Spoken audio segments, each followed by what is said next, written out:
attaques antisémites à Amsterdam après le match de football entre l'Ajax et le Maccabi Tel Aviv. Attaques antisémites, c'est le terme utilisé par le Premier ministre israélien Benjamin Netanyahou, c'est le terme utilisé par le Premier ministre néerlandais également. Quel est votre commentaire sur ce qui s'est passé cette nuit en plein cœur de l'Europe ? Écoutez, moi j'ai découvert comme vous, j'imagine ce matin, ces images. Et donc s'il y a effectivement eu des agressions, s'il y a eu effectivement, puisque vous avez évoqué... C'est-à-dire s'il y a eu des agressions, on les voit à l'antenne. Je découvre comme vous les informations. Je ne connais pas exactement l'ampleur de ce qu'il s'est passé. Il est évident que s'il y a eu des agressions ou des enlèvements, ils sont inacceptables. Ça me paraît être une évidence de le dire, bien évidemment. De la même manière que j'ai vu aussi circuler des images, s'il y a eu des provocations racistes, s'il y a eu des arrachages de drapeaux, ou s'il y a eu, j'ai vu des images, une minute de silence pour les victimes en inondation. Vous cherchez à minimiser ce qui s'est passé. Les images, on les voit, les supporters israéliens, monsieur, mais j'observe que vous avez pour l'instant passé un certain nombre d'images. J'observe que vous avez pour l'instant passé un certain nombre d'images et j'observe qu'il y en a d'autres que vous n'avez pas passées. Par exemple, ces supporters israéliens qui disent « Laissez l'armée israélienne gagner et allez vous faire foutre avec les Arabes ». J'ai vu des images qui disent ça, par exemple, vous ne les avez pas passées et elles sont aussi inacceptables. Moi, je n'ai jamais été un partisan de la violence, que les choses soient très claires.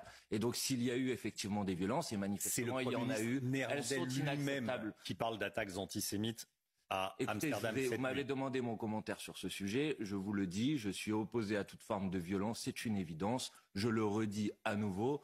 Et donc, s'il y a effectivement eu des violences, je les condamne. Est-ce que c'est de l'antisémitisme ? Pour qu'on puisse dire qu'il y a de l'antisémitisme, il faut être en capacité donc vous ne le dites de pas. Montrer des images qui permettent de dire que si ces personnes ont été ciblées, c'est parce qu'elles étaient de confession juive. Donc s'il y a effectivement des images que vous pouvez me montrer qui montrent que ces personnes ont été ciblées parce qu'elles sont de personnes de confession juive, alors c'est de l'antisémitisme. Ça vous met mal à l'aise ? Je le condamne. Non, ça ne me met pas mal à l'aise. J'essaye d'avoir un propos qui est un propos éclairé, équilibré sur manifestement des actes qui sont intolérables. Comment expliquer quand un match Belgique-Israël se passe en Hongrie, il n'y a aucun problème, alors qu'en France, pour une même rencontre, il y a un niveau de sécurité qui va être incroyable pour jeudi prochain? Alors là, vous m'interrogez sur le match qui est prévu entre la France et Israël la semaine prochaine. Oui. Bon, si ce match est confirmé et maintenu, ce que je ne souhaite pas, moi j'ai déjà dit qu'il me semblait... Pourquoi vous appelez au boycott du match ? Non, pour la raison simple, c'est qu'il me semble qu'aujourd'hui l'armée israélienne commet à Gaza, en Cisjordanie, au Liban, des actes qui sont des violations inacceptables du droit international et qu'il me semble que le football, le sport de manière générale, doit véhiculer des valeurs, des principes qui sont des principes de respect des droits humains. Et on a été capable, après l'agression russe en Ukraine, de suspendre la fédération russe d'un certain nombre de fédérations sportives, d'empêcher la Russie de participer à un certain nombre de compétitions sportives. Je pense qu'on devrait être en capacité de faire la même chose vis-à-vis de l'État israélien. Maintenant, si ce match a lieu, si ces appels à l'annulation... La Russie est un pays agresseur, alors que Israël a été agressé. Vous savez très bien que c'est pas la même chose. Mais Israël, aujourd'hui, est un pays agresseur. Enfin, excusez-moi.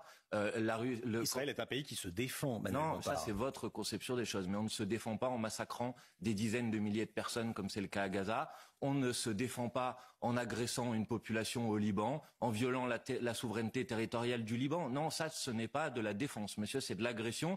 Et on ne le fait pas en violant le droit international. On ne le fait pas en massacrant des gens, en massacrant des civils. Ça, on ne le fait pas.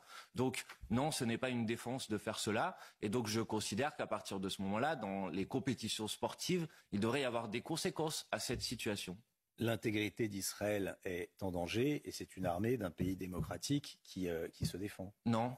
L'intégrité du Liban est en danger, l'intégrité de ce qu'il normalement devrait être un État palestinien en vertu des résolutions du droit international est en danger. Vous voyez, moi Israël est une démocratie qui reçoit quotidiennement des missiles. Vous imaginez si ça se passait en France ? Monsieur, moi je suis un partisan de la paix. Donc je suis un partisan du fait que l'État d'Israël puisse vivre en liberté et en sécurité. Pour y parvenir, il faut tout simplement respecter le droit international. C'est-à-dire qu'Israël doit cesser son agression vis-à-vis de la population civile de Gaza. Israël doit cesser son agression vis-à-vis du peuple libanais. Et on doit créer les conditions d'un accord de paix par un cessez-le-feu, par le respect du droit international, ce qui permettra à la fois aux Palestiniens de vivre en paix et en liberté et aux Israéliens de vivre en paix et en liberté. C'est ce que je souhaite.